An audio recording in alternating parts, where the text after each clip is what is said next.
La despedida nos confronta con la realidad de la transitoriedad de la vida y nuestro paso por el mundo. Nos lleva a reflexionar en qué logramos y qué dejamos. Misión 66.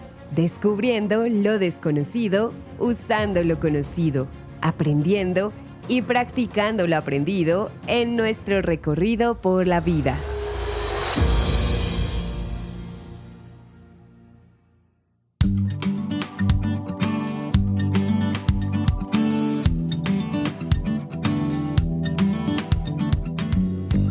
Hello, aquí llega Misión 66. Y el tema de nuestro estudio será la despedida. ¿Y de quién nos despedimos? Nada más y nada menos que del juez, profeta y líder Samuel. Y lo haremos en los capítulos 12 y 13 del primer libro de Samuel que encontramos en el Antiguo Testamento. Descubriremos que Dios usa hombres íntegros para los planes de su historia. Y este es el momento de rendir cuentas. Nos llega a todos, pero ¿sabías que algo bien hecho es mejor que algo bien explicado? Vamos entonces a ver la conclusión de una vida el día de hoy. Quédate con nosotros.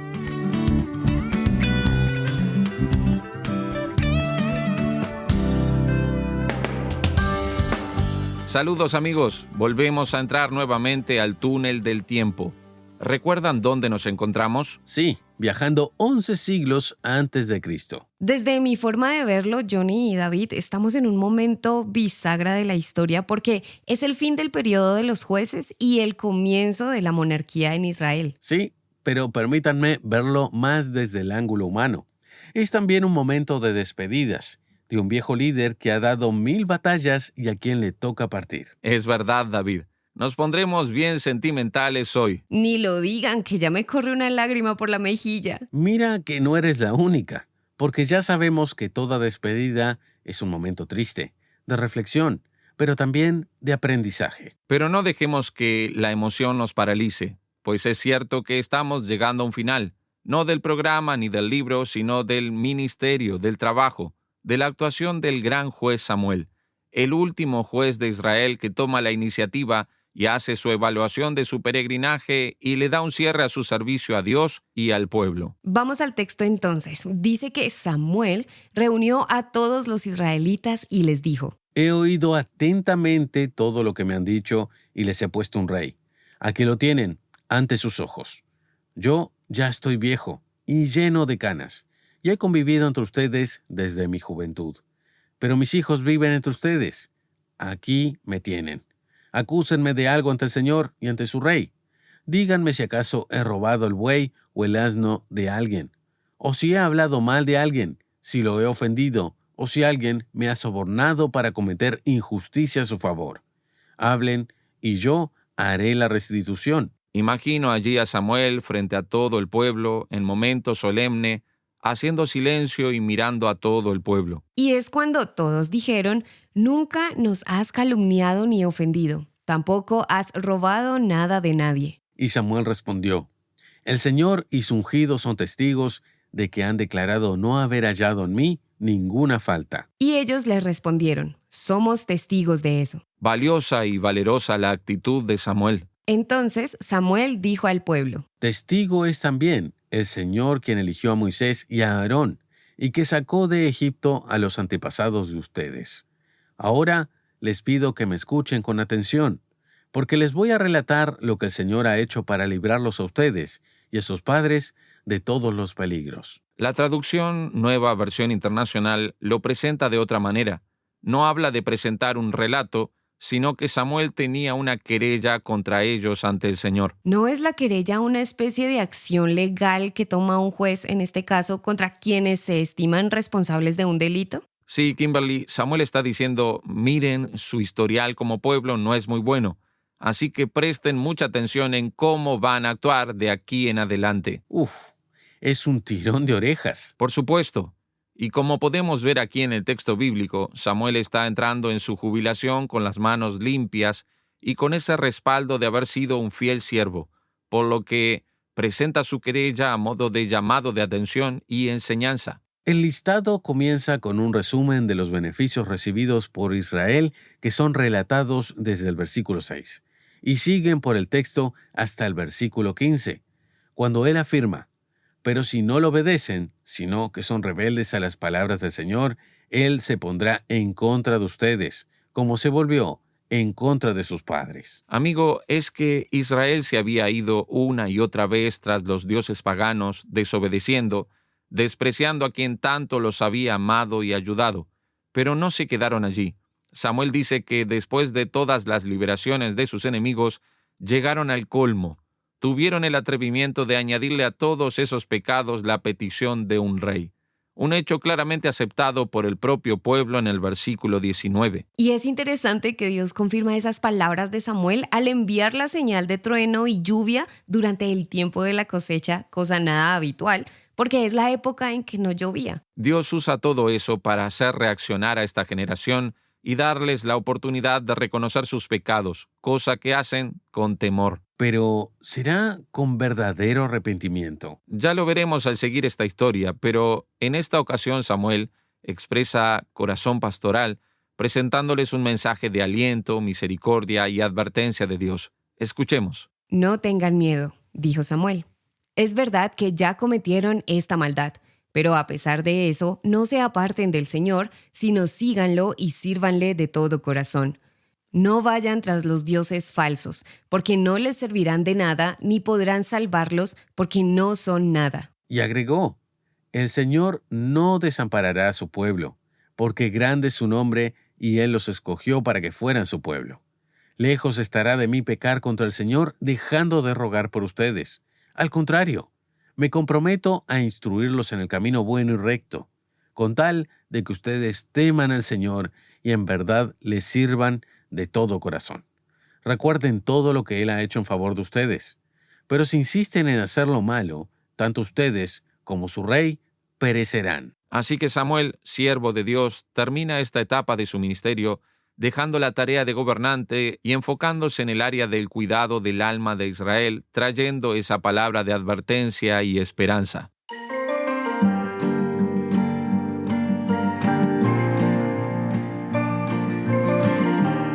Síguenos en las redes sociales favoritas. Nos encuentras como Misión 66 RTM.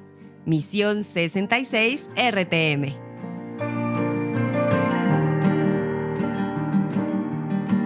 Avanzamos a la segunda parte de nuestra misión de hoy, la del capítulo 13 de Primera de Samuel. El texto empieza a relatarnos que Saúl tenía 30 años cuando empezó a reinar en Israel, gobernando un total de 42 años. Uno de los aguijones permanentes fueron los filisteos.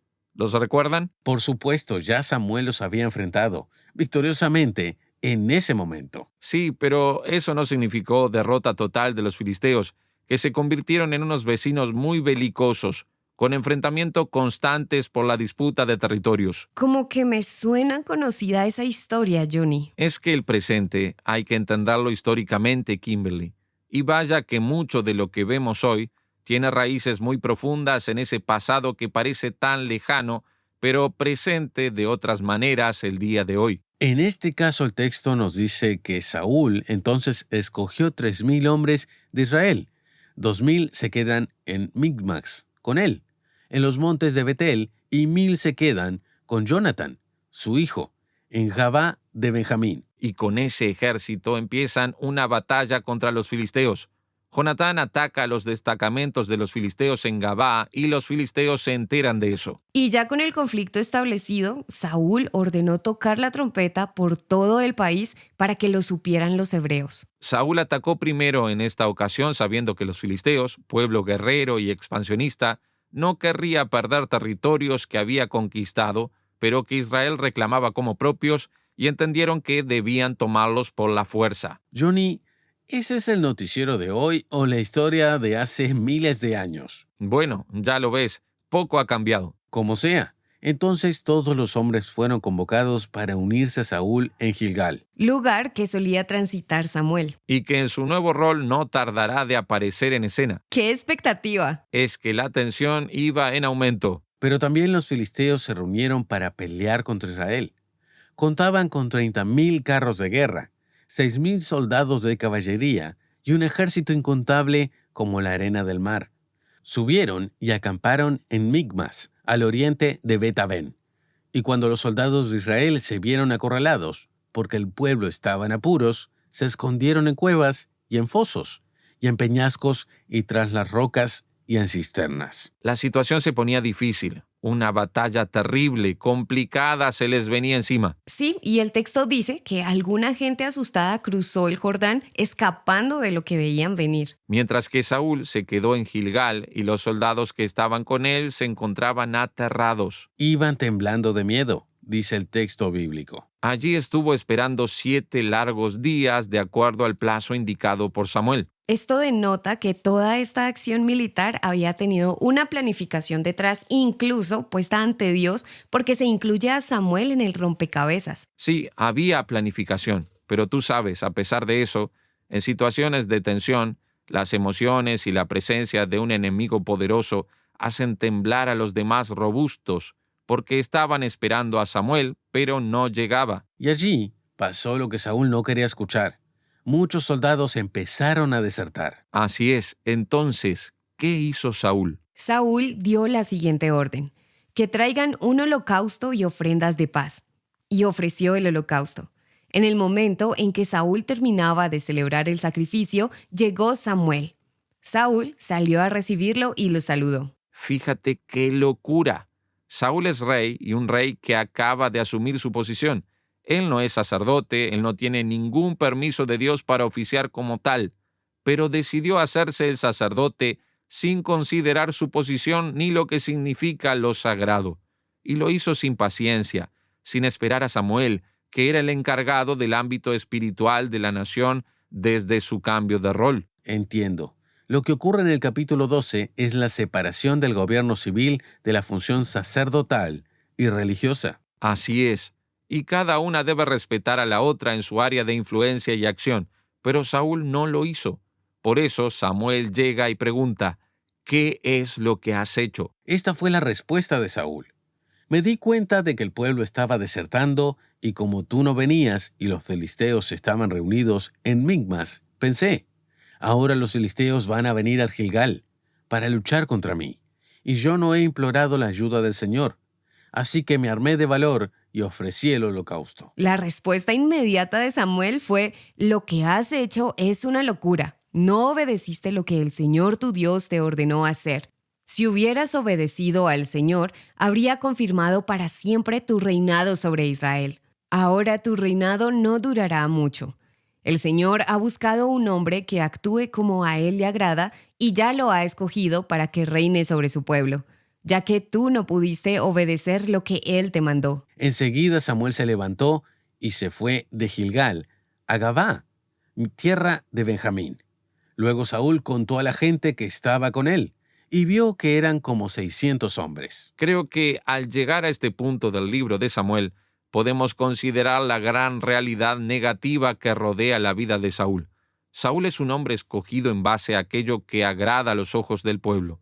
Un hombre alto, con una buena apariencia, pero que no tiene firmeza ni las cualidades para ejercer el liderazgo. Vemos que no entiende lo que es sagrado, no entiende su papel y se apresura. ¿Podríamos decir, Johnny, que Dios les permitió a los israelitas tener un rey de acuerdo a sus humanas pretensiones? Fue así, pero Saúl también tomó sus propias decisiones. Tuvo las opciones, pero no buscó al Señor. En su lugar decidió actuar por impulso de su propio corazón.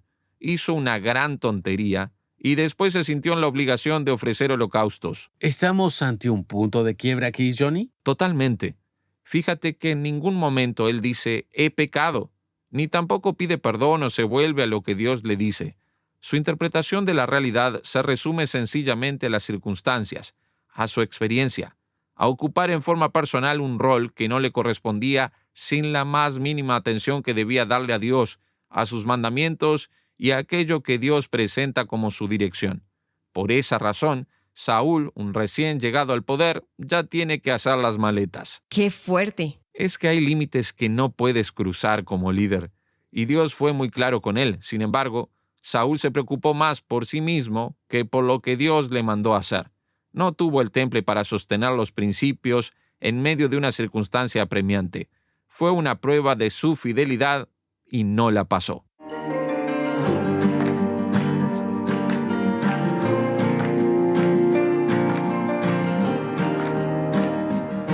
¿Qué de ti? ¿Pasarías la prueba? Envía tu comentario a nuestro número de WhatsApp, +1 847 857 8029. Repito, +1 847 857 8029 o al correo electrónico misión66@transmundial.org. misión66@transmundial.org. Y solicita el libro Misión Antiguo Testamento. Es totalmente gratis.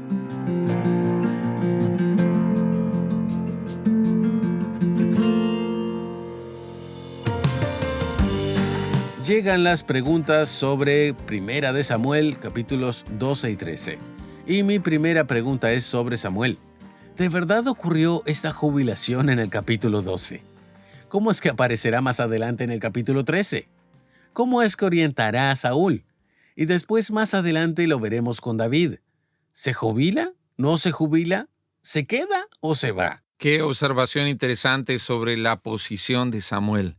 La verdad es que estamos en la transición del período de los jueces al período de la monarquía, y de hecho Saúl se vuelve rey, pero digamos, la fuerza de su reinado viene de Samuel. Aunque Samuel esté jubilado, por así decirlo, todo el tiempo sale a escena porque es la persona que tiene autoridad.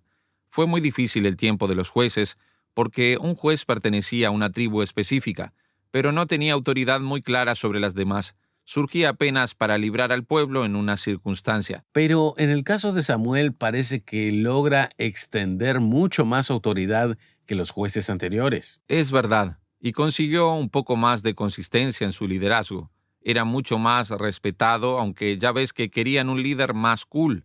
Así que Saúl entra como un rey, pero no es capaz de consolidar su liderazgo, sino más bien fue bastante inseguro. Vez tras vez las cosas se le complican y pronto lo veremos con más problemas. Él se va detrás de Samuel porque Saúl tiene el poder político legítimo, pero Samuel tiene el poder de facto, de hecho.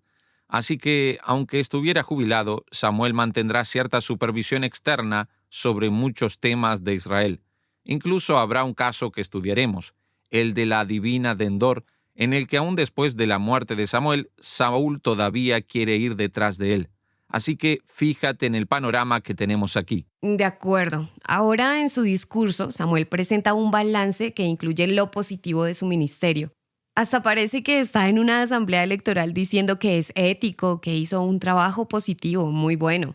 ¿Él no estaba muy a favor de la monarquía? ¿O es que su función no era muy reconocida? ¿Por qué insiste en rendir cuentas aquí? De alguna manera, en ese pedido y elección de un rey, hay una actitud de rechazo hacia Samuel, pero mucho más fuertemente de rechazo al gobierno del Señor. Porque en el período de los jueces siempre era Dios el que escogía y levantaba a alguien. Se clamaba a él en busca de respuesta. Persistía todavía aquel concepto de dependencia del Señor. Así que la monarquía, por increíble que parezca, representaba un empeoramiento de aquel período de los jueces de alejamiento de Dios y sus principios, pero potenciado.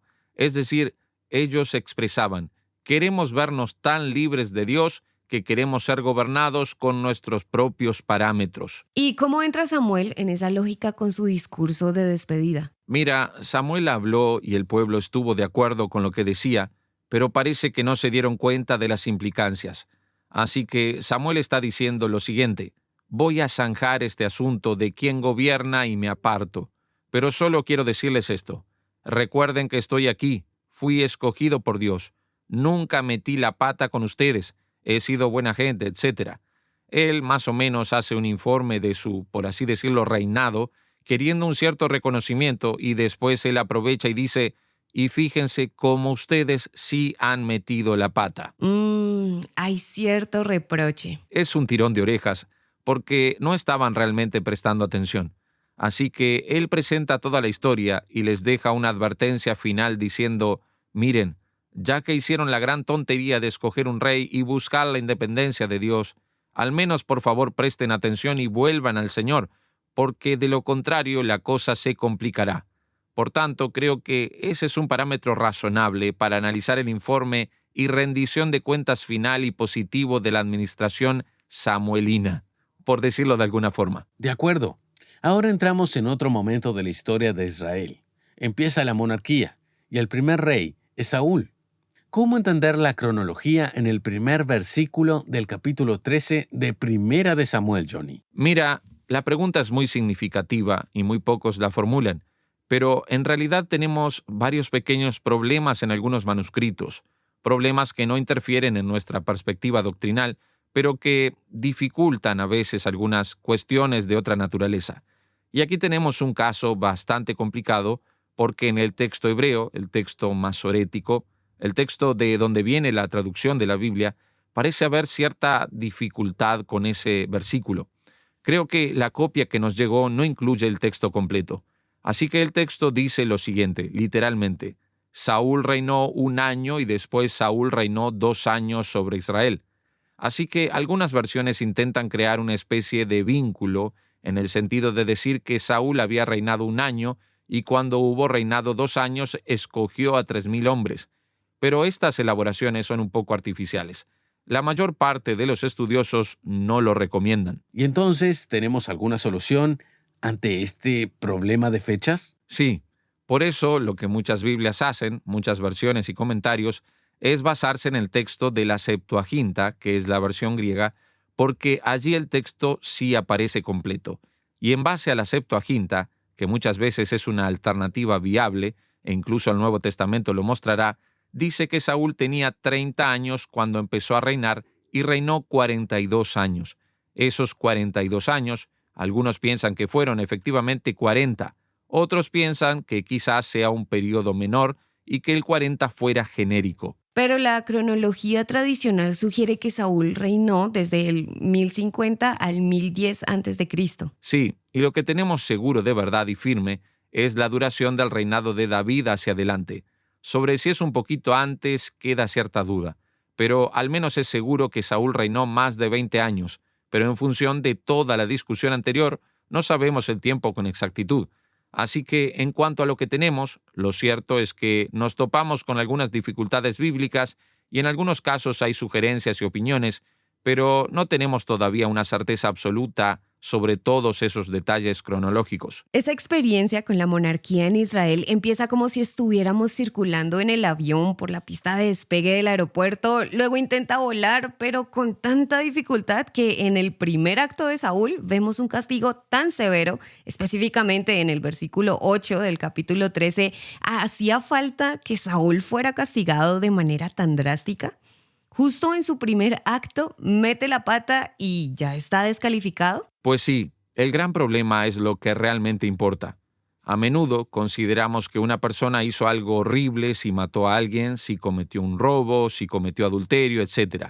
Pero Saúl hizo una cosa muy grave. Él le faltó el respeto a lo sagrado. Él no le dio a Dios la atención que debía. Él no buscó al Señor. Después, en la desesperación, quiso hacerse el sacerdote y realizar el sacrificio sin estar autorizado para hacerlo. Así que eso muestra una actitud muy seria, muy grave. Aunque a los ojos humanos parezca simplemente un ritual, es muestra de una actitud peligrosísima hacia Dios que descalifica totalmente a Saúl por su desobediencia y, digamos, por su profana actitud.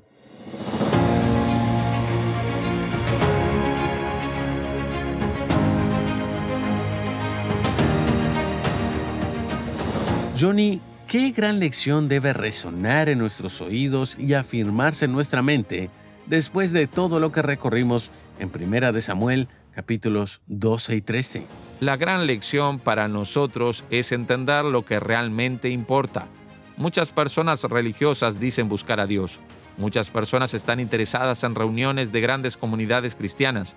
Pero, ¿qué es lo que Dios desea realmente de nosotros? Fíjate que Saúl, siendo un rey, siendo del pueblo de Dios, creyendo en Dios, fue rechazado por Dios porque no entendía lo que realmente importaba. Saúl tomó el lugar del sacerdote, le faltó el respeto a lo sagrado y no entendió su completa dependencia de Dios. Saúl desobedeció a Dios. Tú que nos acompañas, pon a Dios en el primer lugar de tu vida. Entiende que el respeto, el temor al Señor y la obediencia absoluta a sus principios es lo que importa. El resto es apenas el resto. No te preocupes por ello. Lo que realmente importa es oír, obedecer y temer al Señor.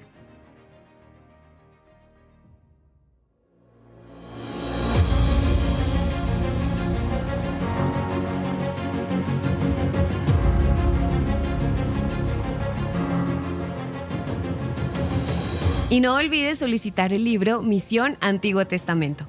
Nuestro número de WhatsApp es +1 847 857 8029.